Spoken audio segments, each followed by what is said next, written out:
મારું નામ પાયલ છે. હું એક સમયે એક સામાન્ય છોકરી હતી, જેને નાના સપના અને તેનાથી પણ નાના ડર હતા. પણ તે રાતે મને શીખવ્યું કે પરવાનગી વગર જીવન ક્યારેય બદલાતું નથી. મન છુપાવો, ભગવાન માટે મન છુપાવો, નહીતર તે લોકો અમને બંનેને જવા દેશે ને. રાત્રિના અંધારામાં અવાજ કોઈ અજાણ વ્યક્તિનો હતો, પરંતુ સ્વરમાં મૃત્યુ જેવો ભય હતો. તેનો હાથ મારા પગને સ્પર્શી ગયો અને મારું આખું શરીર એક ઝટકાથી શૂન્ય થઈ ગયું. વરસાદના પાણીમાં ભરેલું તેનું ગરમ લોહી મારા ઠંડક આપતા પગને સ્પર્શી ગયું અને તે લાગણી મને હૃદય સુધી હચમચાવી ગઈ. તારી પાછળ કોણ છે? મારો અવાજ મારા ગળામાં દબાઈ ગયો.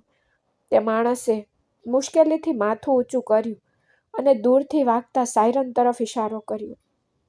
તેની આંખોમાં ડર હતો, એક એવો ડર જે ખોટો ન હોઈ શકે. તેઓ મારી પાછળ પડી રહ્યા છે. તેને હાંફતા હાંફતા કહ્યું, જો તેઓ મને જોશે તો કોઈ આવતીકાલનો ઉગતો સૂર્ય જોશે નહીં. મારી પાસે મારા ખિસ્સામાં પુરાવા છે. તે લો અને અહીંથી ભાગી જા. ધ્રુજતા હાથે તેને મારા હાથમાં કંઈક મજબૂત વસ્તુ મૂકી. મને સમજાતું નહોતું કે શું ચાલી રહ્યું છે અથવા આ લોકો કોણ હતા. પોલીસ સાયરન મદદ માટે હોવી જોઈએ, તો પછી આ માણસ પોલીસથી આટલો ડરતો કેમ હતો? હું હજુ પણ વિચારી રહી હતી કે સાયરનનો અવાજ ખૂબ નજીક આવ્યો. એક તેજસ્વી પ્રકાશ સીધો અમારી આંખોમાં ચમક્યો. તે જ ક્ષણે મને સમજાયું કે આ ફક્ત ડર નહોતો, તે એક મોટો સત્યનો દસ્તક હતો. તે ક્ષણે મારા જીવનમાં બીજો વળાંક આવ્યો. પહેલો વળાંક ત્યારે આવ્યો જ્યારે હું એક સામાન્ય છોકરીમાંથી વિધવા બની ગઈ અને પછી બેઘર ભિખારી બની ગઈ. અને હવે હું એવા પુરાવા સાથે ઊભી હતી જે કદાચ મને જીવવા ન દેત. હું એક ગરીબ પરિવારમાંથી આવી છું, જ્યાં સ્વપ્ન જોવાને પણ બોજ માનવામાં આવતું હતું. મારા પિતા મજૂર હતા. તેમના હાથ ખરબચડા હતા અને તેમનો ચહેરો કરટલીઓથી ભરેલો હતો, પરંતુ તેમની આંખો હંમેશા અમારા માટે પ્રેમથી ચમકતી હતી. તે અમને બહેનોને ખવડાવવા માટે દિવસ રાત કામ કરતા હતા. મને હજુ પણ તે બપોર યાદ છે જ્યારે દરવાજો ખટખટાવતો હતો. પાયલ, તારા પિતાને કંઈક થયું છે. પડોશીના કાકાના ગભરાયેલા અવાજે મારા પગ નીચેથી જમીન ખેંચી લીધી. જ્યારે તેમનો મૃતદેહ ઘરે પાછો ફર્યો ત્યારે એવું લાગ્યું કે અમારા માથા ઉપરની છત છીનવાઈ ગઈ છે. કામ કરતી વખતે તેમને હૃદયરોગનો હુમલો આવ્યો હતો અને તરત જ તેમનું અવસાન થયું. તે દિવસે ચૂલો સળગ્યો નહોતો, પરંતુ આંસુઓ ચોક્કસપણે વહી ગયા. પપ્પાના અવસાન પછી જીવન તેની કઠોર વાસ્તવિકતાઓ બતાવવા લાગ્યું. અમારા માટે પોતાનું ગુજરાન ચલાવવાનો સમય આવી ગયો હતો. માએ લોકોના ઘરમાં કામ કરવાનું શરૂ કર્યું, પરંતુ તેમની નાની દીકરીઓનો બોજ તેમના પર ભારે પડી રહ્યો હતો. મારી મોટી બહેનના લગ્ન કરવાનો નિર્ણય ખૂબ જ મજબૂરીથી લેવામાં આવ્યો હતો.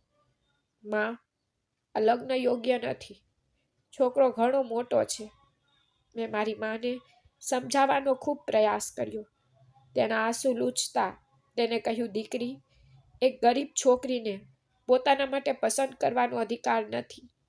તમને જે મળે ને તમારું ભાગ્ય ગણો. અમારી પાસે આપવા માટે કંઈ નથી. અને તેઓ તેના વિના સંમત થયા. મારી મોટી બહેનના લગ્ન બીજા શહેરમાં થયા હતા. તેનો પતિ તેના કરતાં બમણો હતો અને તેણીએ ચૂપચાપ તેના ભાગ્યને સ્વીકારી લીધું અને ચાલી ગઈ. તે પછી તેના પતિએ તેને ક્યારેય પાછી આવવા દીધી નહીં. અમને ખબર નહોતી કે તે જીવિત છે કે મરી ગઈ છે. અમે બંને મા પુત્રી એકલા રહી ગયા. પછી મારો વારો આવ્યો, પણ કદાચ મારા નસીબમાં મારી બહેન કરતાં વધુ સારી રીતે લખાયેલ હતું. મારી માએ મને જ્યાં લગ્ન કરાવ્યા તે લોકો ખૂબ જ સારા હતા. મારા પતિ અમન ખૂબ જ શિષ્ટ અને સંયમિત માણસ હતા.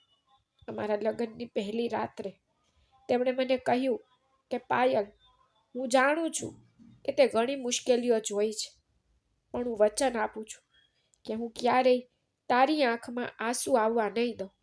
તેમનો સ્વર એટલો નિષ્ઠાવાન હતો કે મેં તેમના પર વિશ્વાસ કર્યો. તે ખરેખર મને ખૂબ પ્રેમ કરતા અને માન આપતા.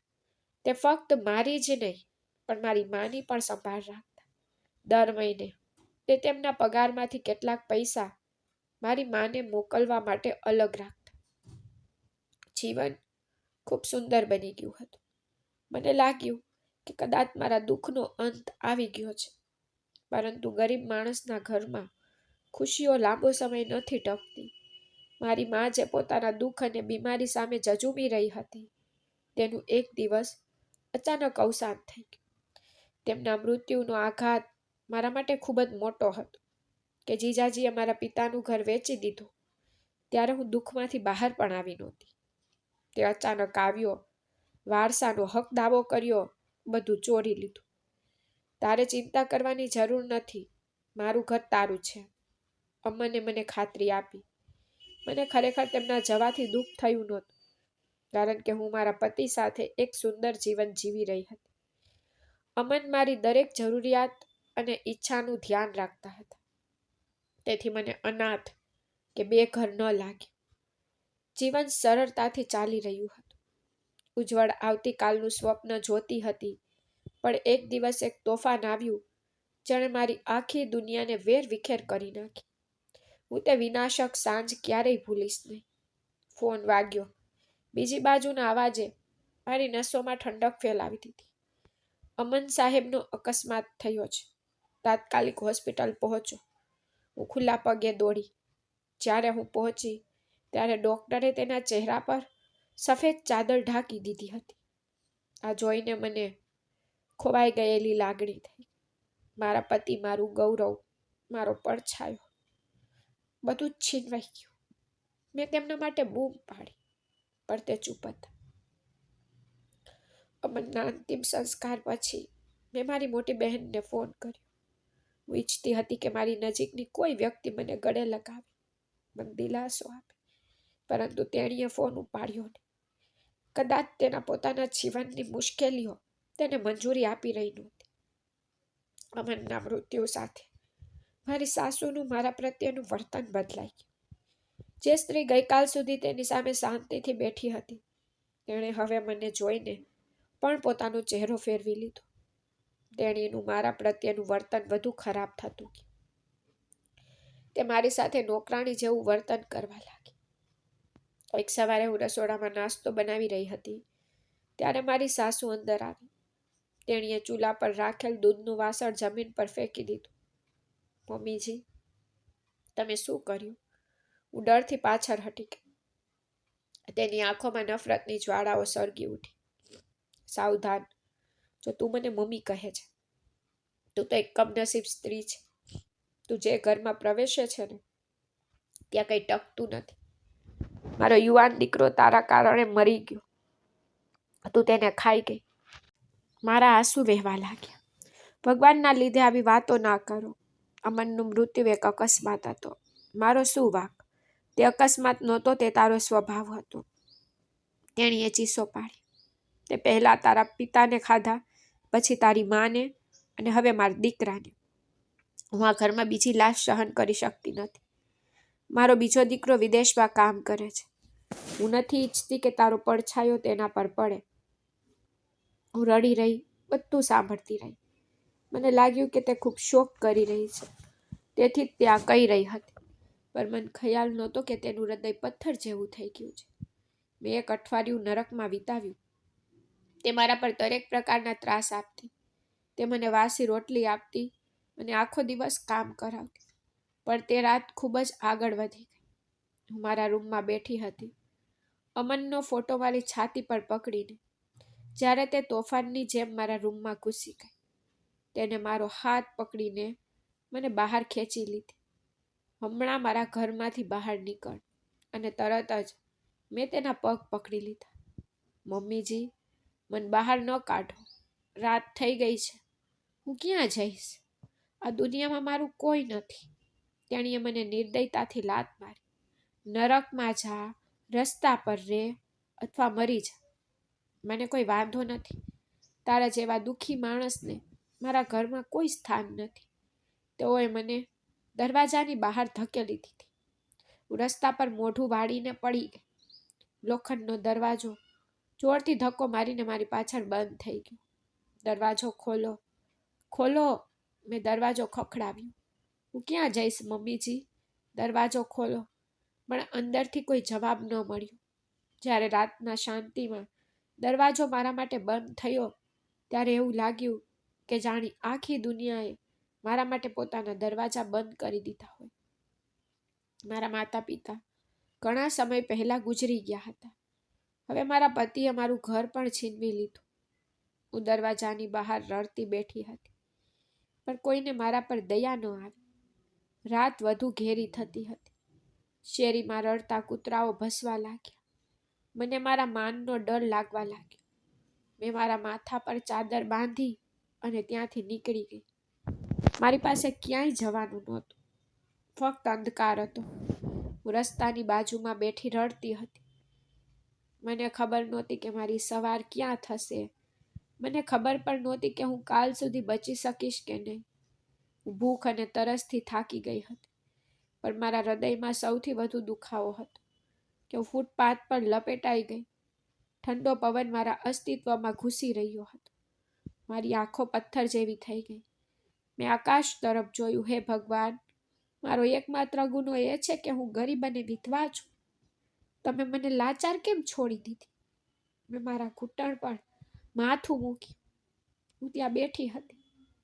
તેમાં થોડી વાર થઈ હતી ત્યાં અચાનક રાત્રિના શાંતિમાં મને પોલીસના સાયરનનો અવાજ સંભળાયો. હું ચોંકી ગઈ. પોલીસના સાયરન સાંભળીને મારા હૃદયમાં એક અજાણ્યો ડર છવાઈ ગયો. શું તેઓ મને ધરપકડ કરવા આવી રહ્યા છે? શું રાત્રે રસ્તા પર બેસવું એ કોઈ આદરણીય સ્ત્રી માટે ગુનો છે? હું પોતે ખૂબ જ ડરી રહી હતી. ચારે બાજુના મૌનમાં ફક્ત કૂતરાઓના ભસવાનો અવાજ અથવા સાયરનનો અવાજ સંભળાતો હતો, જે નજીક આવતો જતો હતો. મારું હૃદય જોરથી ધબકતું હતું અને અચાનક મને અંધારામાં પગલાંનો અવાજ સંભળાયો. કોઈ મારી તરફ દોડી રહ્યું હતું. શ્વાસ બંધ થઈ ગયો હતો. મેં ડરથી માથું છુપાવ્યું, આશા રાખી કે તે મને જોયા વિના પસાર થઈ જશે, પણ તે માણસ મારી બાજુમાં જ અટકી ગયો. ભગવાન માટે મને મદદ કરો. આ વાર્તા શરૂ કરનાર એ જ અવાજ હતો. મેં ઉપર જોયું. સ્ટ્રીટ લાઇટના ઝાંખા પ્રકાશમાં મેં તે માણસનો ચહેરો જોયો. તેનો સફેદ શર્ટ લોહીથી લથપથ હતો. તેને પોતાનો હાથ પેટ પર રાખ્યો હતો, જ્યાં લોહી વહી રહ્યું હતું. હું ગભરાઈ ગઈ. એક ક્ષણ માટે મેં ચીસો પાડીને ભાગી જવાનું વિચાર્યું, પણ તેની આંખોમાં એક વિનંતીભર્યો દેખાવ હતો. લાચારી હતી. પોલીસ તેની પાછળ હતી. તે ડગમગવા લાગ્યો. પોલીસની ગાડી હજુ પણ નજર બહાર હતી. ફક્ત સાયરન સંભળાઈ રહ્યું હતું. તે માણસ થાકીને મારી સામે પડી. મારા મનમાં ફક્ત એક જ વિચાર આવ્યો કે તે મદદ માંગવા આવ્યો છે. આ સમય પ્રશ્ન કરવાનો નથી, પણ તેને મદદ કરવાનો છે. મારી માએ મને નાનપણથી જ શીખવ્યું હતું કે જો તમે કોઈને એકવાર મદદ કરો છો તો અસંખ્ય મુશ્કેલીઓ દૂર થશે. અને આજે હું પોતે મુશ્કેલીમાં હતી. કદાચ તેને મદદ કરીને ભગવાન મારી પોતાની મુશ્કેલીઓ દૂર કરે. મેં પાછળ જોયું અને પોલીસના સાયરનનો અવાજ નજીક આવતો સાંભળ્યો. દિવાલો પર હવે લાઇટો ચમકી રહી હતી. જો તેઓ મને જોશે તો તેઓ મને મારી નાખશે. તેને એ જ ભયાનક શબ્દોનું પુનરાવર્તન કર્યું. તે ક્ષણે હું કંઈ વિચારી શકતી ન હતી. મેં કહ્યું, તમે મારા પર ઓઢેલી મોટી ચાદર લો અને મારી પાછળ સંતાઈ જાઓ. મેં ધ્રુજતા અવાજે કહ્યું. તેણે ઝડપથી ચાદરથી પોતાને ઢાંકી દીધો. અંધકાર અને મોટી ચાદર તેના લોહીથી લથપથ કપડાં છુપાવી રહી હતી. તે થોડે દૂર જ ગયો હતો અને હું તેની સાથે ચાલી રહી હતી. ત્યારે એક પોલીસ ગાડી અમારી પાસેથી પસાર થઈ. મારું હૃદય ડૂબી ગયું. મેં મારો શ્વાસ રોકી રાખ્યો. ગાડી ધીમી પડી. એક પોલીસ કર્મીએ બારીમાંથી માથું બહાર કાઢ્યું અને અમારી તરફ જોયું. મેં સામાન્ય વર્તન કરવાનો પ્રયાસ કર્યો, જાણે તે અને હું રાત્રે ક્યાંક મુસાફરી કરી રહેલા સગા હોય. પોલીસ કર્મીએ અમને જોયા, પછી થોડો વિચાર કર્યા પછી તેણે ડ્રાઈવરને સંકેત આપ્યો અને કાર આગળ ખસેડી. સાયરન ઝાખું થવા લાગ્યું. કદાચ પોલીસની ગાડી બીજી દિશામાં ચાલી ગઈ હશે, અથવા કદાચ તેઓ કોઈ બીજાને શોધી રહ્યા હતા. સદનસીબે તે માણસ બબડ્યો, પણ ખતરો હજુ પણ ટળી ગયો ન હતો. તે થોડા ડગલા આગળ ઠોકર ખાઈ ગયો.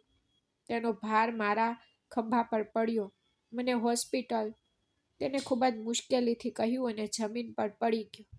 જ્યારે મેં તેને ચાદર આપી ત્યારે તેની આંખો કૃતજ્ઞતાથી ભરાઈ ગઈ. તે ક્ષણે હું તેના કરતાં વધુ લાચાર કોઈની કલ્પના પણ કરી શકતી ન હતી. મેં તેને જીવતો કરવાનો પ્રયાસ કર્યો, પરંતુ તે સંપૂર્ણપણે બેભાન હતો. કદાચ તે તેના ઘાવથી બેહોશ થઈ ગયો હતો, જાણે કોઈએ તેને નિર્દયતાથી માર્યો હોય. હું એકલી હતી અને આ ભારે ઘાયલ માણસ રસ્તા પર પડેલો હતો. મેં હિંમત ન હારી. મેં પસાર થતા વાહનો તરફ જોયું. કોઈ રોકાવા તૈયાર નહોતું. થોડી વાર પછી એક રિક્ષા પસાર થઈ. હું રસ્તા વચ્ચે ઊભી રહી ગઈ. રિક્ષાવાળાએ બ્રેક મારી. શું તમે મરવા માંગો છો? તેને બૂમ પાડી. ભાઈ, કૃપા કરીને ભગવાન માટે મને મદદ કરો. તે ખૂબ બીમાર છે. મેં તેને ખોટું કહ્યું કે તે મારો પતિ છે, તેથી તે તેનો ઇનકાર કરી શક્યો નહીં. જ્યારે રિક્ષાવાળાએ ઘાયલ માણસને જોયો ત્યારે તેનું હૃદય પીગળી ગયું. તે બહાર નીકળ્યો અને મને મદદ કરી. સાથે મળીને અમે ભારે શરીરને રિક્ષામાં ચડાવ્યું. આપણે કઈ હોસ્પિટલમાં જઈ રહ્યા છીએ? તેને પૂછ્યું. સૌથી નજીકની હોસ્પિટલમાં. મને ઝડપથી ત્યાં લઈ જાઓ.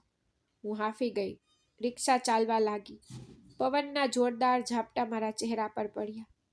મારો દુપટ્ટો લપસી ગયો, પણ હું બેભાન હતી. મારી નજર તો બેભાન માણસ પર ટકેલી હતી.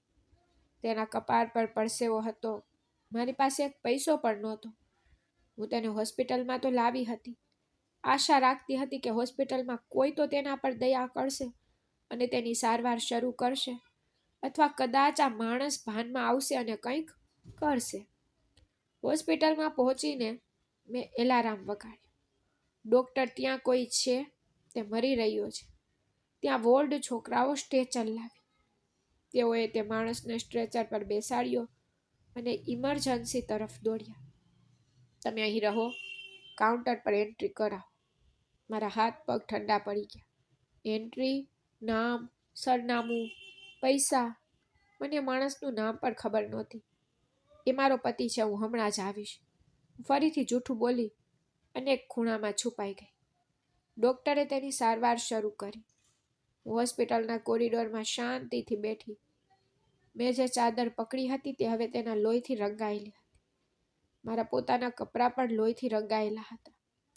લોકો મને વિચિત્ર રીતે જોઈ રહ્યા હતા, પણ હું ત્યાં નિર્જીવ શરીર સાથે બેઠી હતી. મને આશ્ચર્ય થયું કે હું કઈ મુશ્કેલીમાં ફસાઈ ગઈ છું. મારે મારો પોતાનો જીવ બચાવવાનો હતો અને હું એક અજાણ વ્યક્તિને બચાવવાનો પ્રયાસ કરી રહી હતી. શું તે માણસ ગુનેગાર હતો? પોલીસ તેની પાછળ કેમ હતી? અને તે પોલીસથી આટલો ડરતો કેમ હતો? તે કયા પુરાવા વિશે વાત કરી રહ્યો હતો? મેં મારી મુઠ્ઠી ખોલી. મારા હાથમાં તેણે મને આપેલી એક નાની USB સ્ટીક હતી. આ USB સ્ટીક પણ લોહીથી રંગાયેલી હતી અને એવું લાગતું હતું કે કંઈક ખૂબ જ ખોટું છે. કોરિડોરમાં ઘડિયાળ ટીક ટીક કરી રહી હતી. દરેક સેકન્ડ મારા હૃદય પર હથોડા જેમ લાગતા હતા. મને ખબર નહોતી કે તે માણસ બચી જશે કે નહીં બચે, અને જો તે બચી ગયો તો શું તે મને ઓળખશે? જ્યારે ઇમરજન્સી વોર્ડનો દરવાજો ખુલ્યો ત્યારે હું હજી પણ આ વિચારોમાં ખોવાયેલી હતી. ડૉક્ટર દોડી આવ્યા. તેનો ચહેરો લાલ થઈ ગયો હતો. સિક્યોરિટીને ફોન કરો, તરત જ, ડૉક્ટરે નર્સને કહ્યું. મારું હૃદય ધબકતું બંધ થઈ ગયું. પોલીસ આવી ગઈ હતી. શું તેઓ મને પકડી લેશે? હું દિવાલ સાથે ઝૂકી ગઈ. ભાગવા માંગતી હતી, પણ મારા પગ હારી ગયા. શું થયું? શું થયું ડૉક્ટર? હોસ્પિટલના ચોકીદારે દોડતા દોડતા પૂછ્યું. તેના સ્વરમાં ગભરાટ હતો અને તેના હાથમાં રહેલી લાકડી ધ્રુજી રહી હતી, પરંતુ તેની હાલત ખૂબ જ નાજુક છે. આ કોઈ સામાન્ય કેસ નથી લાગતો. ગોળી તેના હૃદયની ખૂબ નજીક વાગી છે. અમે પોલીસને જાણ કરી છે, પરંતુ જ્યાં સુધી પોલીસ ન આવે ત્યાં સુધી જવાબદારી આપણી છે, ડૉક્ટરે તીક્ષ્ણ જવાબ આપ્યો. ડૉક્ટરે તેના કપાળ પરથી પરસેવો લૂછ્યો અને ઇમરજન્સી વોર્ડમાં પાછા ગયા. મેં ઊંડો શ્વાસ લીધો. સદનસીબે તે મને તેને પકડવાનું કહી રહ્યા ન હતા, પરંતુ ડૉક્ટરના શબ્દો મારા કાનમાં ગૂંજ્યા. ગોળી તેના હૃદયની ખૂબ નજીક વાગી હતી. શું તે બચી જશે? અને જો તે મરી જશે તો મેં પકડેલી આ યુએસબી સ્ટિકનું શું થશે? તમે અહીં કેમ ઊભા છો? અચાનક કોઈએ મારા ખંભા પર હાથ મૂક્યો. કૂદી પડી, પાછળ ફરી ગઈ. મારી સામે એક નર્સ રજિસ્ટર પકડીને ઊભી હતી. હું મારા પતિ, મેં કહ્યું. મારી જીભ ધ્રુજી ગઈ. ડરથી મારું ગળું સુકાઈ ગયું અને જૂઠું બોલવું વધુ ને વધુ મુશ્કેલ બનતી ગયું. નર્સે માથાથી પગ સુધી મારી સામે જોયું. મારી ચાદર અને કમીઝ લોહીથી ખરડાયેલા હતા. તેની આંખોમાં શંકા સરવરવા લાગી. તેમાં તમારો પતિ છે? તો તમે આ સ્થિતિમાં કેવી રીતે આવ્યા? શું તમને પણ ઈજા થઈ છે? નર્સે શંકાસ્પદ રીતે પૂછ્યું. તેની આંખોમાં સહાનુભૂતિ કરતાં વધુ પ્રશ્ન હતા, જેનાથી હું ડરી ગઈ. ના, હું ઠીક છું. જ્યારે તે પડ્યા ત્યારે મેં તેને સહારો આપ્યો હતો, તેથી જ લોહી છે, મેં ઝડપથી સમજાવ્યું. મેં મારા ધ્રુજતા હાથ ચાદર નીચે છુપાવી દીધા, જેથી તે મારી મુઠ્ઠીમાં યુએસબી સ્ટિક ન જુએ. ઠીક છે, અહીં સહી કરો અને તમારું ઓળખપત્ર જમા કરાવવા કાઉન્ટર પર જાઓ. પોલીસ આવી રહી છે. તેઓ તમારું નિવેદન લેશે. નર્સે મને રજિસ્ટર આપ્યું. અચાનક મારા મોંમાંથી પોલીસ નીકળી ગયું. ઘાયલ માણસના શબ્દો મારા મગજમાં હથોડાની જેમ વાગ્યા. પોલીસ તેની પાછળ છે. પોલીસ તેનો પીછો કરી રહી છે. રક્ષક તરીકે નહીં, પણ દુશ્મન તરીકે. પણ હા, ગોળીબારના કિસ્સામાં પોલીસ કાર્યવાહી જરૂરી છે. તમે કેમ ગભરાઈ રહ્યા છો? જો તમે સત્યવાદી છો તો ડરવાનું કંઈ નથી, નર્સે સ્પષ્ટપણે કહ્યું. તેણીએ મને રજિસ્ટર આપ્યું અને ત્યાંથી નીકળી ગઈ. હું ત્યાં જ સ્થિર થઈને ઊભી રહી. હું સત્યવાદી હતી, પણ સંજોગો ખોટા હતા. મેં આસપાસ જોયું. વાદળી લાઇટવાળી એક કાર હોસ્પિટલના મુખ્ય દરવાજામાં પ્રવેશી રહી હતી. પોલીસ આવી ગઈ હતી. મારે છુપાવાની જરૂર હતી, પણ ક્યાં? જો તે પોલીસવાળાઓ હતા જે એ માણસ છુપાઈ રહ્યો હતો, તો શું થાત? તેઓ યુએસબી શોધી કાઢત અને કદાચ મને પણ ગાયબ કરી દેત. તેથી હું ઝડપથી મહિલાઓના વોશરૂમ તરફ દોડી ગઈ. વોશરૂમનો દરવાજો બંધ કરીને મેં ઊંડા શ્વાસ લીધા. મારું હૃદય ધબકતું હતું. મેં મારી મુઠ્ઠી ખોલી અને નાની યુએસબી ફ્લેશ ડ્રાઈવ મારી હથેળીમાં પડી. તે જ વસ્તુ હતી જેનાથી તે માણસનો જીવ ગયો હતો. હું તેને ક્યાં છુપાવી શકું? મેં મારી જાતને પૂછ્યું. મારી નજર મારા કમીઝની અંદર પડી. મેં ઝડપથી તેને અંદર રાખી દીધી. મેં મારો દુપટ્ટો તેના પર ચુસ્તપણે બાંધી દીધો. બહારથી કંઈ દેખાતું નહોતું. મેં મારા ચહેરા પર ઠંડા પાણીના છાંટા પાડ્યા અને પોતાને શાંત કરવાનો પ્રયાસ કર્યો. જ્યારે હું બહાર આવી ત્યારે કોરિડોરનું દ્રશ્ય બદલાઈ ગયું. ત્યાં 3-4 પોલીસ કર્મીઓ ઊભા હતા. ડૉક્ટર સાથે વાત કરી રહ્યા હતા. તે લાંબી મૂછો અને લાલ આંખોવાળો એક અધિકારી હતો. ડૉક્ટર પર બૂમ પાડી રહ્યો હતો, પૂછી રહ્યો હતો કે દર્દી ભાનમાં છે કે નહીં. અમારે તેમની સાથે તાત્કાલિક વાત કરવાની જરૂર છે, ઇન્સ્પેક્ટરે કડક અવાજમાં કહ્યું. તેનો સ્વર સ્ક્રિય કરતાં વધુ ધમકીભર્યો લાગતો હતો. આનાથી મારી શંકા નિશ્ચિતતામાં બદલાઈ ગઈ. ઇન્સ્પેક્ટર, હાલમાં ઓપરેશન ચાલી રહ્યું છે. ગોળી કાઢી નાખવી જ જોઈએ. તમે અંદર જઈ શકતા નથી, ડૉક્ટરે કડક શબ્દમાં કહ્યું.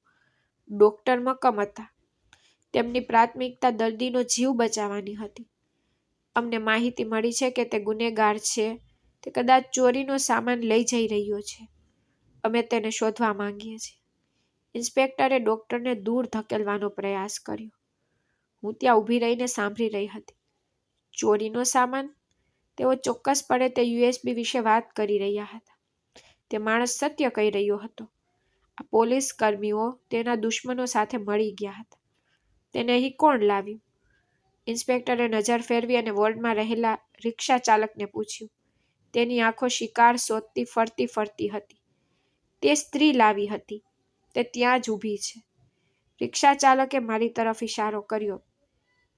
મેં જોયું કે રિક્ષા ચાલક હજુ પણ ત્યાં જ ઊભો હતો. તેના પૈસાની રાહ જોઈ રહ્યો હતો. કમનસીબે તે ત્યાંથી ગયો ન હતો. ઇન્સ્પેક્ટરની ખૂની નજર મારા પર ટકેલી હતી અને તેને આંગળીના ઇશારાથી બૂમ પાડી. અહીં આવો. તેને આંગળીના ઇશારાથી કહ્યું તો મારા પગ થીજી ગયા. હું દોરી પણ ન શકી.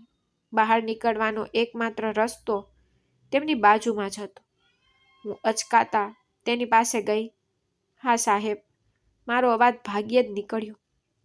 મેં મારી નજર નીચે કરી, કારણ કે તેની આંખોમાં રહેલા ડરથી હું ડરી ગઈ હતી. તમે તેને લાવ્યા? તે કોણ છે અને તમે તેના વિશે શું વિચારો છો? ઇન્સ્પેક્ટરે નજીક આવતા પૂછ્યું. તેના શ્વાસમાંથી એટલી તીવ્ર ગંધ આવતી હતી કે મને અણગમો આવ્યું. હા, આ મારો પતિ છે. અમે ગામથી આવી રહ્યા હતા ત્યારે રસ્તામાં એક ડાકુએ અમારા પર હુમલો કર્યો. મેં રિક્ષાવાળાને કહેલું એ જ જૂઠું ફરી કહ્યું. મને લાગ્યું કે કદાચ આ જૂઠ મને બચાવી લેશે, પણ ઇન્સ્પેક્ટરના ચહેરા પર એક કપટી સ્મિત દેખાયું. જો તેનો પતિ હોય તો તેનું નામ શું છે? તેણે અચાનક એક પછી એક પ્રશ્ન પૂછ્યો. મારું મન ખાલી થઈ ગયું. મેં તેને તેનું નામ પણ પૂછ્યું ન હતું. તે માણસે મને તેનું નામ ક્યારે કહ્યું? હું ચૂપ થઈ ગઈ. મારી મૌન મારી અપરાધને સાબિત કરવા માટે પૂરતી હતી. મને કહો, શું તમે તમારા પતિનું નામ ભૂલી ગયા છો? ઇન્સ્પેક્ટરનો અવાજ એટલો જોરદાર હતો કે નજીકના દર્દીઓ પણ ગભરાઈ ગયા. તે માધવ. અચાનક મારા મોંમાંથી એક નકલી નામ નીકળી ગયું. મને ખબર નહોતી તે નામ ક્યાંથી આવ્યું. મેં ફક્ત મારો જીવ બચાવવા માટે કહ્યું, માધવ. ઇન્સ્પેક્ટરે શંકાસ્પદ રીતે પુનરાવર્તન કર્યું. તેની શોધ કરો. એક મહિલા કોન્સ્ટેબલને બોલાવો. મને શંકા છે કે આ સ્ત્રી પાસે તે વસ્તુ છે. મારા પગ નીચેથી જમીન સરકી ગઈ. જો તેઓ શોધશે તો તેમને તે USB મળશે, અને જો તે મળી જશે તો તે માણસ મરી જશે અને હું પણ મરી જઈશ. મેં કહ્યું, મારી પાસે કંઈ નથી. તમે મને કેમ પરેશાન કરી રહ્યા છો? હું રડવા લાગી. મેં મારા આંસુઓને હથિયારમાં ફેરવવાનો પ્રયાસ કર્યો, આશા રાખીને કે તેમને દયા આવશે. નાટક બંધ કર. આ એક હોસ્પિટલ છે, થિયેટર નહીં. ઇન્સ્પેક્ટરે મારો હાથ પકડવા હાથ લંબાવ્યો તો હું પાછળ હટી ગઈ. સાવધાન, મને સ્પર્શ કરશો તો હું ચીસો પાડીશ. મારી આંખોમાં હવે ગુસ્સાનું સ્થાન ભયે લીધું હતું. દરેક સ્ત્રી જ્યારે પોતાની ગરિમાનું ઉલ્લંઘન જોવે છે ત્યારે તે સિંહણ બની જાય છે. આ નાટક હજુ પણ ચાલુ જ હતું. ત્યારે અચાનક સૂટ અને બૂટ પહેરેલા પુરુષોની એક જોડી હોસ્પિટલના દરવાજામાંથી ઘસી આવી. તેમના કાનમાં વાયરલેસ સેટ લગાવેલા હતા, જે ખૂબ જ વ્યાવસાયિક દેખાતા હતા. પાછા હટી જાઓ, તેમાંથી એકે મોટેથી કહ્યું. તે માણસનું વ્યક્તિત્વ એટલું પ્રભાવશાળી હતું કે અધિકારીઓ પણ ક્ષણભર માટે આશ્ચર્યચકિત થઈ ગયા. તમે કોણ છો? અહીં પોલીસ કાર્યવાહી ચાલી રહી છે, ઇન્સ્પેક્ટરે સાવધાનીપૂર્વક કહ્યું. પરંતુ તેનો સ્વર પહેલા જેવો કડક નહોતો. તેના બદલે ગભરાટનો સંકેત હતો. નવા આવેલા વ્યક્તિએ તેને ખિસ્સામાંથી એક કાર્ડ કાઢ્યું અને ઇન્સ્પેક્ટરને બતાવ્યું. અમે સ્પેશિયલ બ્રાન્ચમાંથી છીએ. અમે હવે આ કેસ સંભાળીશું. તમે જઈ શકો છો. માણસે આદેશ આપ્યો. ઇન્સ્પેક્ટરનો ચહેરો નિસ્તેજ થઈ ગયો. તેણે મારી સામે અને પછી બંધ વોર્ડના દરવાજા તરફ જોયું, જાણે પોતાનો શિકાર ગુમાવવાથી ગુસ્સે થયો હોય. પણ આ અમારો વિસ્તાર છે. અમે FIR દાખલ કરીશું. ઇન્સ્પેક્ટરે નબળો દેખાવ કરવાનો પ્રયાસ કર્યો. શું તમે સાંભળ્યું નથી? સ્પેશિયલ બ્રાન્ચના માણસે તેની સામે કડક નજરે જોયું. તમારા પોલીસ સ્ટેશનમાં ફોન કર્યો છે. હમણાં જ અહીંથી નીકળી જાઓ, નહીતર યુનિફોર્મ જલ્દી ઉતારી દેવામાં આવશે. ઇન્સ્પેક્ટરે તેના સાથીદારોને સંકેત આપ્યો અને બરબરાટ કરતા ચાલ્યા ગયા. મને સમજાયું નહીં કે શું થઈ રહ્યું છે. એક સમસ્યા ટળી ગઈ હતી અને બીજી ઊભી થઈ ગઈ હતી. શું આ નવા લોકો દુશ્મન હતા કે તેઓ ખરેખર મદદગાર હતા? તે માણસે હવે મારી સામે જોયું. તેનું વર્તન પોલીસ અધિકારી જેટલું અસંસ્કારી નહોતું, પણ તે ખૂબ જ કડક હતું. મેડમ, તમે તે માણસને અહીં લાવીને ખૂબ જ ઉપકાર કર્યો છે, પણ હવે અહીં રહેવું તમારા માટે જોખમ વિનાનું નથી, તેણે ભયજનક રીતે કહ્યું. તેના શબ્દો સૂચવે છે કે તે ઘાયલ માણસ કોણ છે અને તે જોખમમાં છે તે જાણે છે, પણ હું તેમને આમ છોડી શકતી ન હતી. મારી પાસે તેમનું કંઈક છે, મેં ડરથી કહ્યું. હું જાણવા માંગતી હતી કે આ લોકો કોણ છે અને શું હું તેમના પર વિશ્વાસ કરી શકું અને તેમને USB આપી શકું. તે માણસની આંખો ચમકી ગઈ. કેવી વસ્તુ? તેણે ઝડપથી આસપાસ જોયું અને મારી નજીક આવ્યો. તમને કોઈ ચીપ અથવા ઉપકરણ આપ્યું છે? તેણે ધીમા અવાજમાં કહ્યું. હું ફરી અચકાઈ. જો આ પણ દુશ્મન છે તો તમે કોણ છો? હું તેમના પર કેવી રીતે વિશ્વાસ કરી શકું? મેં સ્પષ્ટ પૂછ્યું. તેને કહ્યું, મારું નામ કર્નલ અંકિત છે. હું તેનો અંગત સુરક્ષા અધિકારી છું. જો તમે તે વસ્તુ તે પોલીસ કર્મીઓને આપી હોત તો હમણાં જ બધા મરી ગયા હોત. તેણે મને તેનું ઓળખપત્ર બતાવ્યું. તેમાં તેનો ફોટો અને સરકારી સીલ હતી.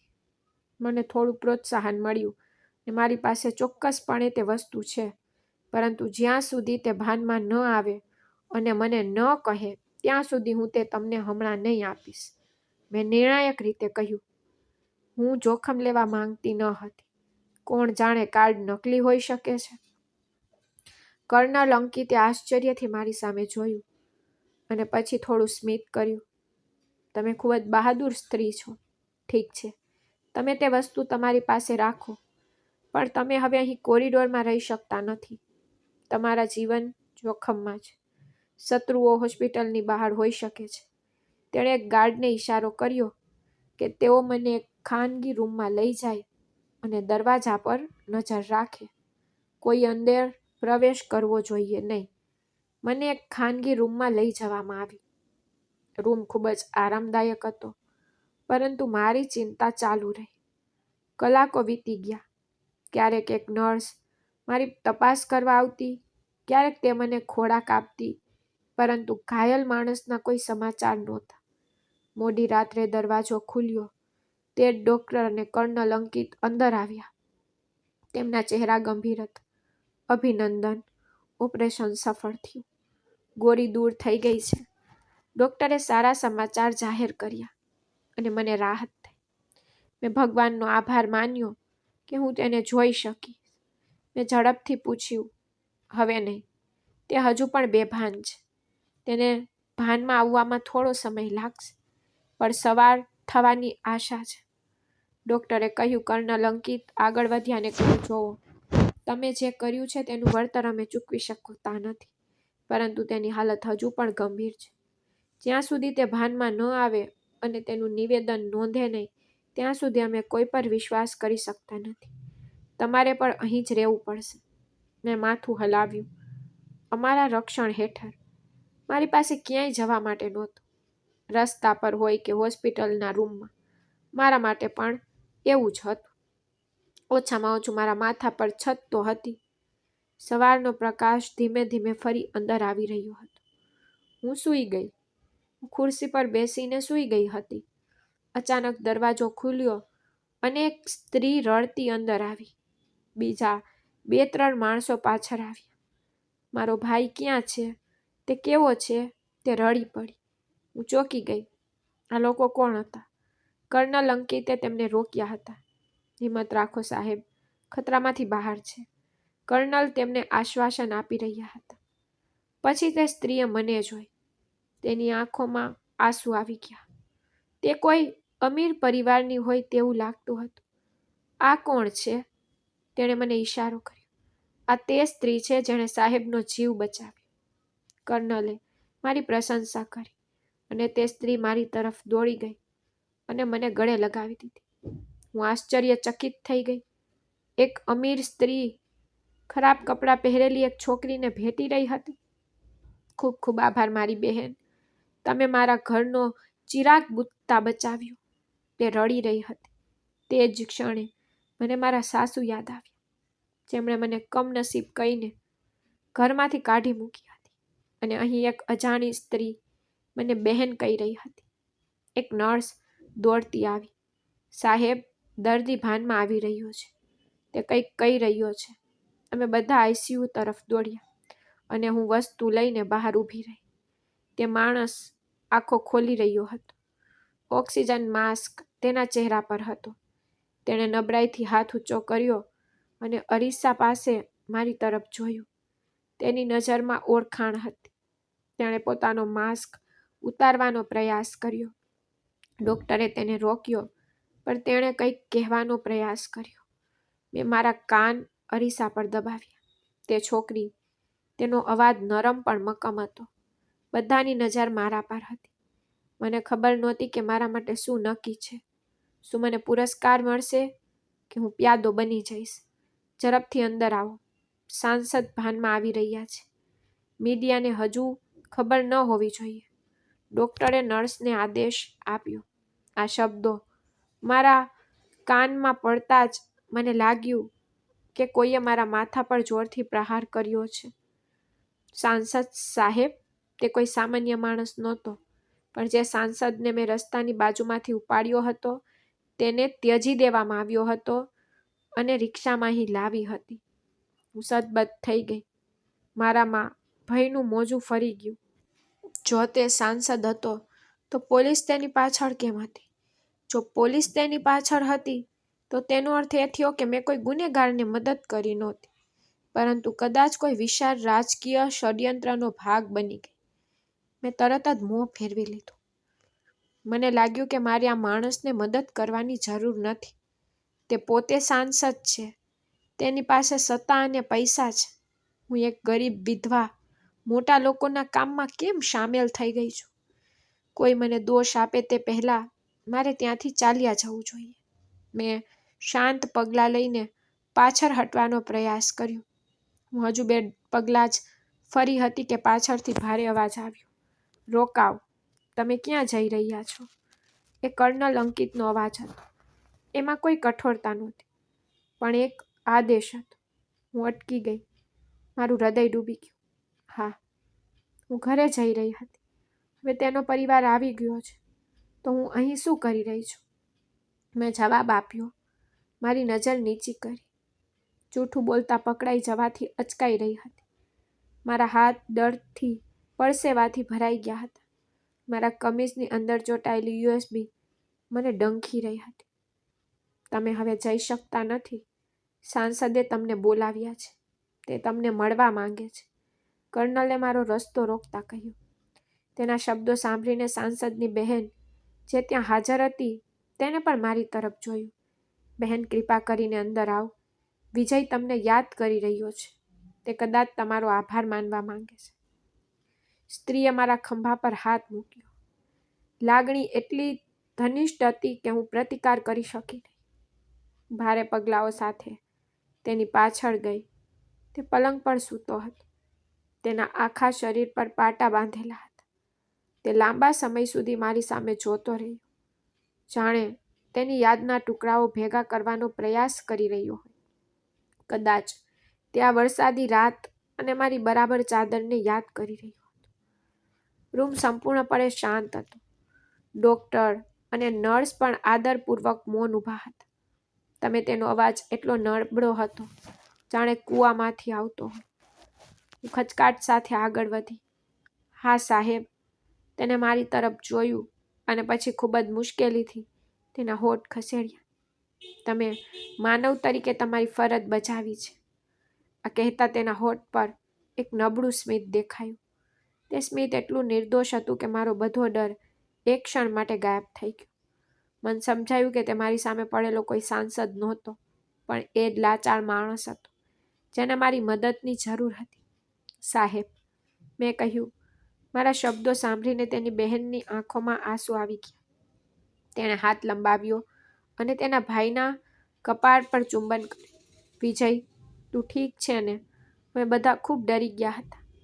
તેની બહેનનો અવાજ આંસુથી ભરાઈ ગયો. વિજયે તેનો હાથ પકડ્યો, પણ તેની નજર મારા પર ટકેલી હતી. તેને આંખોથી ઇશારો કર્યો. મને યાદ આવ્યું કે મારી પાસે કંઈક તેમનું હતું. કર્નલ સાહેબ, મેં કર્નલ અંકિત તરફ જોયું. બધા બહાર જાઓ, મારે સાહેબને કંઈક આપવું છે. કર્નલ ચોંકી ગયા. ડૉક્ટરે વાંધો ઉઠાવવાનો પ્રયાસ કર્યો, પણ વિજયે બધાને શાંત કરવા માટે હાથ ઊંચો કર્યો. બધા બહાર જાઓ, ફક્ત અંકિત જ રહેશે.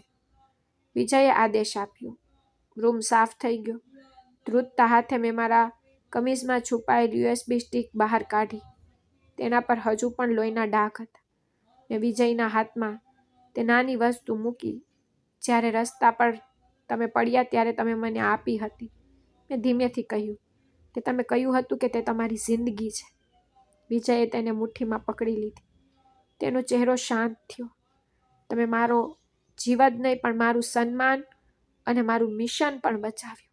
જો આ સબૂત તેમના હાથમાં આવી ગયા હોત તો તેનાથી ઘણું નુકસાન થયું હોત. તેણે ઊંડો શ્વાસ લીધો અને કહ્યું. હું ચૂપ રહી. મને રાજકારણીની કોઈ સમજ નહોતી, પણ હું સમજી ગઈ કે આ માણસ ખરાબ માણસ નથી. વિજયે કર્નલને કહ્યું કે આ છોકરીને ઘરે લઈ જાઓ. તેની સંપૂર્ણ સંભાળ રાખો. તેને કોઈ પણ વસ્તુની કમી ન હોવી જોઈએ. હા સાહેબ, ગાડી તૈયાર છે, કર્નલે જવાબ આપ્યો. હું ગભરાઈ ગઈ હતી. ના સાહેબ, હું ઘરે જઈશ. ખૂબ ખૂબ આભાર. વિજયે માથું હલાવ્યું. ના બહેન, તમે હજી ઘરે જઈ શકતા નથી. જે દુશ્મનથી હું ભાગી ગયો હતો તે હજુ પણ બહાર છે. તેણે તને મારી સાથે જોઈ હતી. જો તું એકલી જાય છે તો તે તને નુકસાન પહોંચાડી શકે છે. જ્યાં સુધી હું સંપૂર્ણપણે સ્વસ્થ ન થઈ જાઉં અને આ મામલો સ્પષ્ટ ન થાય ત્યાં સુધી તું મારા ઘરે રહેશે. મને ખબર નહોતી કે તેનો સ્વર ચિંતાનો હતો કે આદેશનો, પણ તેણે મને બહેન કહીને બોલાવી. આ શબ્દો મારા માટે ખૂબ જ અજાણ્યા હતા. થોડા સમય પછી મને હોસ્પિટલના પાછળના દરવાજામાંથી બહાર કાઢવામાં આવી. ગાડીઓની લાઈન લાગી ગઈ. મને એક લક્ઝરી કારમાં બેસાડવામાં આવી. પ્રોટોકોલ, સુરક્ષા, બધું જ જગ્યાએ હતું. મારા મનમાં એ જ પ્રશ્ન ગૂંજતો રહ્યો કે જો તે આટલો શક્તિશાળી માણસ હતો તો તે રાત્રે પોલીસની ગાડી તેનો પીછો કેમ કરી રહી હતી? પણ મને પૂછવાની હિંમત ન થઈ. ગાડી ચાલુ થઈ. હું આગળની સીટ પર બેઠી, બારી બહાર જોતી હતી. ગઈકાલે રાત્રે હું રસ્તા પર ફસાઈ ગઈ હતી અને આજે હું એક સાંસદ માટે સુરક્ષા વિભાગના ભાગ રૂપે મુસાફરી કરી રહી હતી. જીવનના રંગો ખૂબ જ વિચિત્ર છે. લગભગ અડધા કલાક પછી ગાડીઓ એક ભવ્ય હવેલીના દરવાજા પાસે આવી. આ હવેલી નહીં પણ એક મહેલ હતો. સુંદર લોન, સફેદ ઇમારત જોઈને મને આશ્ચર્ય થયું. ગાડી મંડપમાં ઊભી રહી. નોકરો લાઈનમાં ઊભા હતા. કર્નલ અંકિતે મારા માટે દરવાજો ખોલ્યો. આવો મેડમ, આ સાહેબનું ઘર છે. તમે અહીં એકદમ સુરક્ષિત છો. હું ખચકાટ સાથે નીચે ઉતરી. મારા ખરાબ કપડાં, ફાટેલા જૂતા આરસ પહાડના ફ્લોર પર અયોગ્ય દેખાતા હતા. મને શરમ આવી. મેં ઘરમાં પ્રવેશ્યા. તેને ગેસ્ટ રૂમમાં લઈ જાઓ અને તેના કપડાની વ્યવસ્થા કરો. વિજયની બહેન જે અમારી સાથે આવી હતી તેણે નોકરને આદેશ આપ્યો. મને એક સુંદર રૂમમાં લઈ જવામાં આવી. મેં આવો રૂમ તો ફક્ત નાટકોમાં જ જોયો હતો. નરમ પલંગ, એર કન્ડિશનિંગ અને મખમલના પડદા. તમે સ્નાન કરી શકો છો અને કપડાં બદલી શકો છો. રૂમમાં રાત્રિ ભોજન કરો. નોકરાણીએ મને નવા કપડાં આપતા કહ્યું. હું એકલી રહી ગઈ. અરીસા સામે ઊભી રહી. મારો ચહેરો થાકેલો દેખાતો હતો, પણ મને રાહત થઈ કે હું ઠીક છું. મને મારા માથા પર છત મળી ગઈ હતી. થોડા દિવસો પછી વિજય સાહેબ હોસ્પિટલમાંથી સ્વસ્થ થઈને ઘરે પાછા ફર્યા. લોકોની ભીડ હતી. ઘણા લોકો તેમને અભિનંદન આપવા આવ્યા હતા. મેં મારા રૂમની બારીમાંથી આ બધું જોયું. મને ખબર હતી કે અહીં મારી સ્થિતિ મહત્તમ નોકરાણી જેવી છે. જ્યારે તે આવ્યા ત્યારે હું રસોડામાં નોકરોને મદદ કરી રહી હતી. મને લાગ્યું કે મફતમાં ખાવા કરતાં કંઈક કામ કરવું વધુ સારું રહેશે. છેવટે રસોડું મારા જેવી ગરીબ સ્ત્રી માટે સ્થળ હતું. સાંજે જ્યારે મહેમાનો ગયા ત્યારે નોકરાણીએ મને બોલાવી. સાહેબ તમને બોલાવી રહ્યા છે. મારું હૃદય ધબક્યું. કદાચ તે મને હમણાં જ જવાનું કહેશે. કદાચ તે મને થોડા પૈસા આપીને વિદાય આપશે. મેં મારા માથા પર દુપટ્ટો વીંટાળ્યો અને લોન તરફ ગઈ. વિજય સોફા પર બેઠા હતા. તેની બહેન તેની સાથે હતી. તેણે સ્મિત સાથે મારું સ્વાગત કર્યું. મને જોતાની સાથે જ અહીં આવીને બેસો. તેને સામેના સોફા તરફ ઇશારો કર્યો. હું ખચકાટ સાથે તેની બાજુમાં બેઠી. તું રસોડામાં શું કરી રહી હતી? વિજયે ધીમેથી પૂછ્યું. હા, હું વિચારી રહી હતી કે હું તમારા ઘરનું મીઠું ખાઈ રહી છું. તેથી મારે કંઈક તો કરવું જોઈએ. હું તમારી સાથે નોકરાણીની જેમ વર્તીશ. તમે મને જે આપો છો તે કરીશ. મારી પાસે બીજે ક્યાંય જવાની જગ્યા નથી. મેં તેને સત્ય કહ્યું. વિજયનો ચહેરો બદલાઈ ગયો. તેણે તેની બહેન તરફ એક નજર અને પછી મારી તરફ જોયું. નોકરાણી? તેના અવાજમાં આશ્ચર્ય હતું. તને કોણે કહ્યું કે તું અહીં નોકરાણી છો? હું ચૂપ રહી. અને હું શું કહી શકું? જો પાયલ, તેણે મારું નામ બોલ્યું. કદાચ કર્નલે તેને કહ્યું હશે. તે મારો જીવ બચાવ્યો છે. એક બહેન પણ તેના ભાઈ માટે તે રાત્રે મારા માટે જે કર્યું તે નહીં કરે. તેના શબ્દોથી મને પોતાનાપણું અનુભવાયું. પરંતુ મારા હૃદયમાં હજુ પણ એક પ્રશ્ન હતો જે મને પરેશાન કરતો હતો. સાહેબ, હું આભારી છું કે તમે મને તમારા ઘરમાં સ્થાન આપ્યું. પણ એક વાત મને સમજાતી નથી. મેં હિંમત ભેગી કરીને પૂછ્યું. તું શું પૂછવા માંગે છે? તેને હા પાડી. તે રાત્રે જ્યારે તમે ઘાયલ થયા હતા ત્યારે તમે કહ્યું હતું કે પોલીસ તમારી પાછળ છે. તમે સાંસદ છો. પોલીસ તમારી સુરક્ષા માટે હોય છે. તો તેઓ તમને કેમ મારવા માંગતા હતા?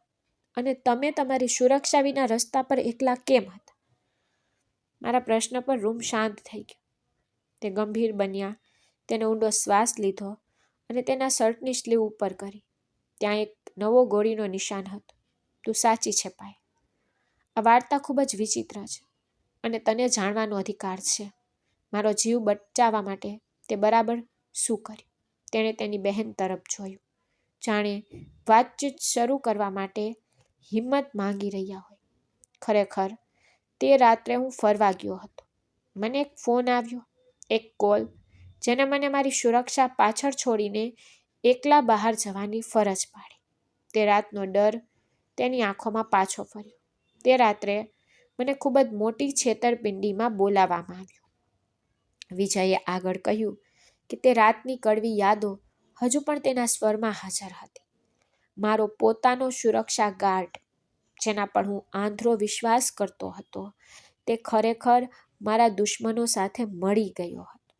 તેણે મને કહ્યું કે એક ખૂબ જ મહત્વપૂર્ણ ફાઇલ છે જે તે ઘરની અંદર લાવી શકતો નથી, કારણ કે તેને શંકા હતી કે અંદર કોઈ જાસૂસ છે. તેણે મને પાછળના દરવાજામાંથી એકલા બહાર આવવા કહ્યું. હું તેમને સાંભળી રહી હતી. તે કેવા પ્રકારના કાવતરા હતા મેં ફક્ત તેના વિશે સાંભળ્યું હતું. આજે હું પણ તે જોઈ રહી હતી. વિજયે ઊંડો શ્વાસ લીધો અને કહ્યું કે જ્યારે હું ફરવા ગયો અને તે જગ્યાએ પહોંચ્યો ત્યારે ત્યાં કોઈ ફાઇલ નહોતી.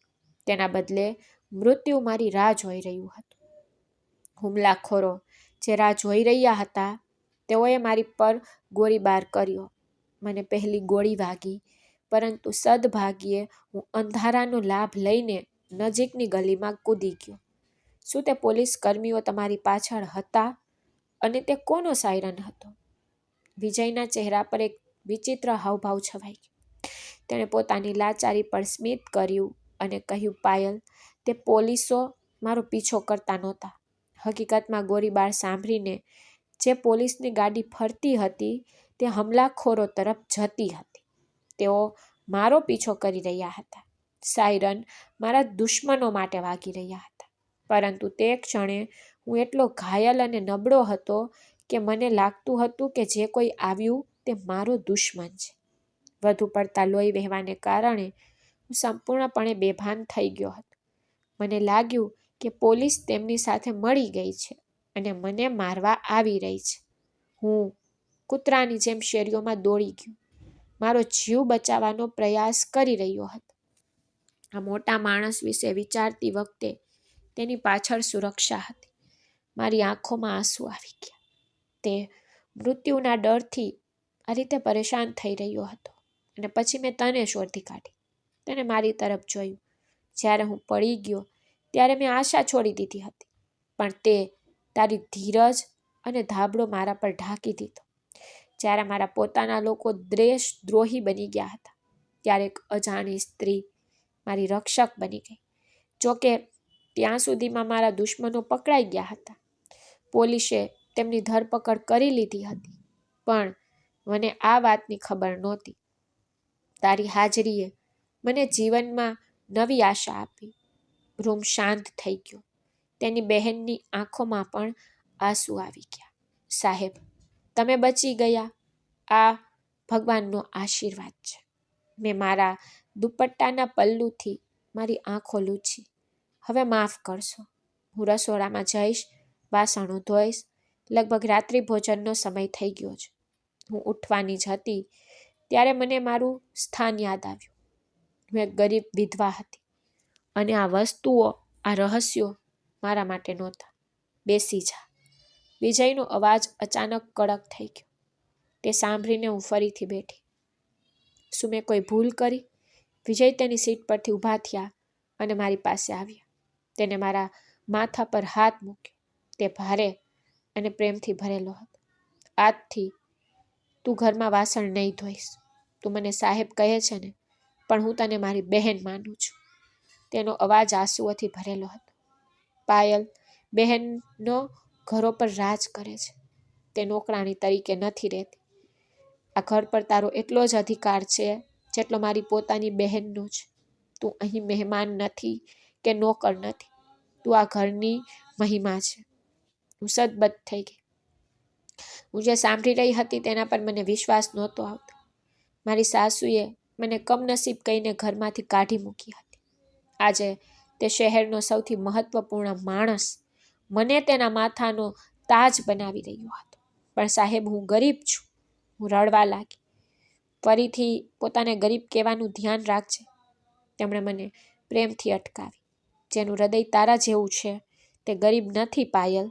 તે રાતે મારા જીવનનો હેતુ બદલી નાખ્યો. હું મારી જગ્યાએ પાછી ગઈ અને બેઠી અને તેણે ખૂબ જ ગંભીર સ્વરમાં કહ્યું કે હું હંમેશા વિચારતો હતો કે હું સંસદનો સભ્ય છું. હું ભાષણો આપતો હતો. હું ગરીબોના અધિકારો વિશે વાત કરતો હતો.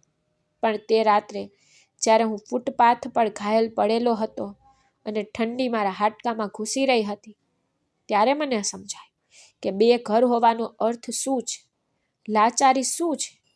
તેની આંખોમાં એક ચમક આવી ગઈ. મેં વિચાર્યું કે આટલા મોટા માણસો પોતાની બુલેટ પ્રૂફ ગાડીઓ અને ગરમ પથારીમાં કેટલું ઊંડું ઊંઘે છે. તેમને એ પણ ખ્યાલ નથી આવતો કે કોઈ ગરીબ વિધવા કે અનાથ બહાર ફૂટપાથ પર કેવી રીતે ધ્રુજી રહ્યું છે. રાત્રે ચોરી અને લૂંટનો ડર અલગ હોય છે. તેને મારી તરફ ઈશારો કરીને કહ્યું. તને રસ્તા પર આ સ્થિતિમાં જોઈને અને મારી પોતાની હાલત જોઈને મને દયા આવી. મેં નક્કી કર્યું કે હવે હું શાંતિથી સૂઈશ નહીં.